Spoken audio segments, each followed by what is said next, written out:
In 1950, Crystal Spring Colony purchased two Massey Harris combines. These combines had umbrellas.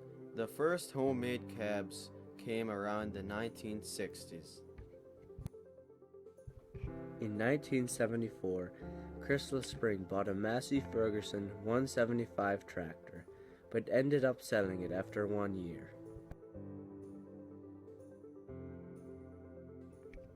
In 1970, Crystal Spring Colony bought four John Deere 730 combines.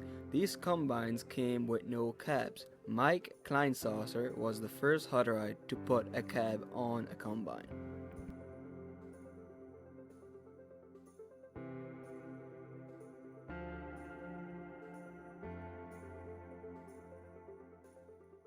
Crystal Spring was started in 1954, and when they moved here they had Massey Harrison combines, but a couple of years after moving here they bought John Deere, I think 95s, and these are combines without a cab, as was pretty much what was the standard in those days.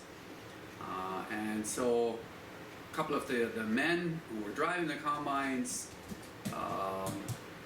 obviously didn't like driving in the dust, and one of these young men, according to young dads, Mike Kleinsasser particular, he didn't like the dust, and so he decided, okay, I can do something about this. So he had some skill as a blacksmith, and so he built himself a cab with a plexiglass front, sort of wraparound, like bent plexiglass around the front, and that kept the dust out.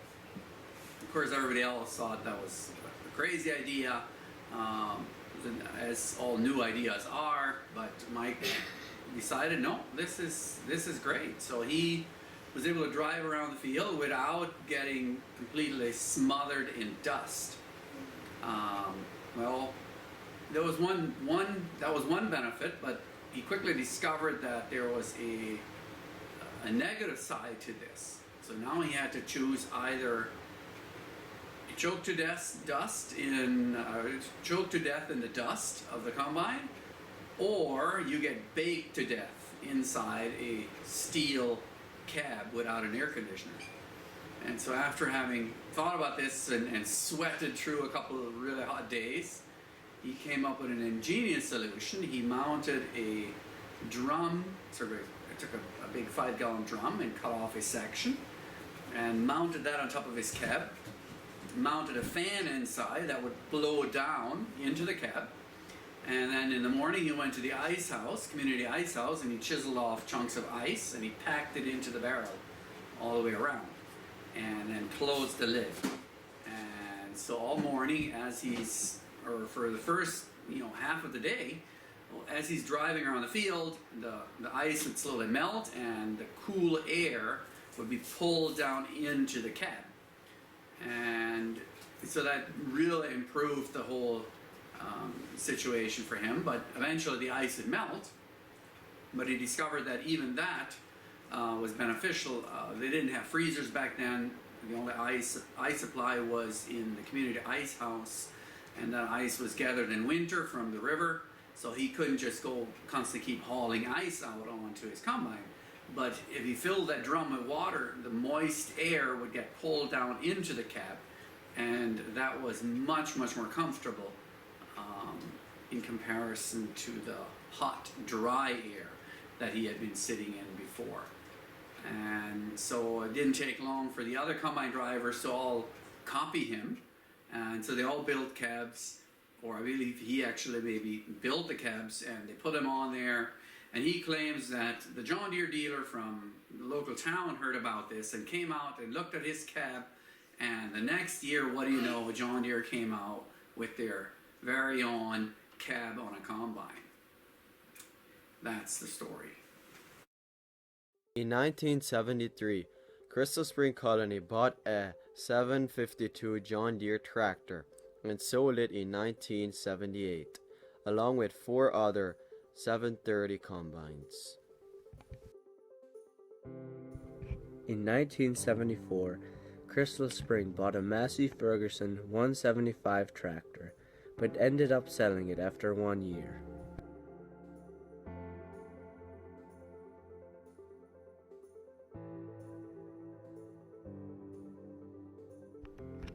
This was our Farm Boss pickup in 1975.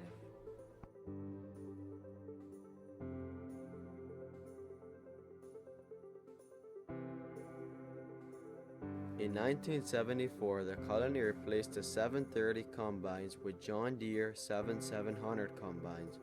These were the first combines with company-made cabs on them. In 1998, the colony bought 4 John Deere 9600 combines, which they used for 8 years.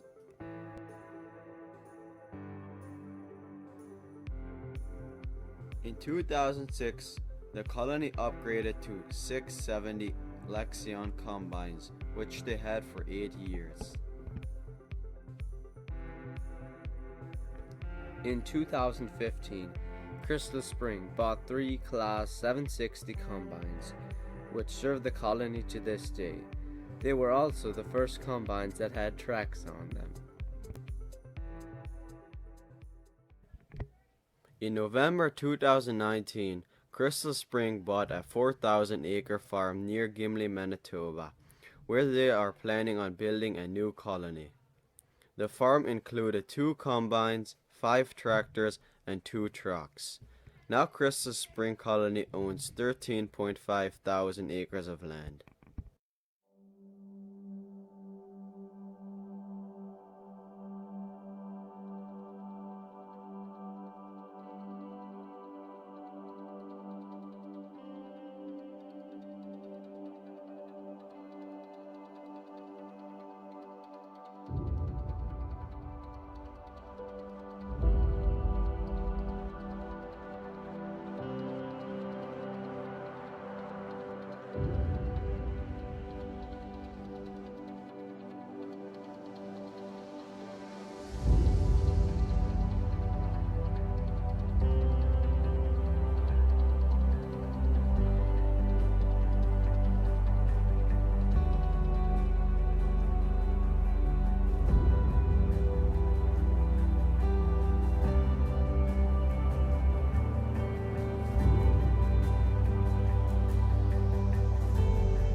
Crystal Spring Colony is now 66 years old.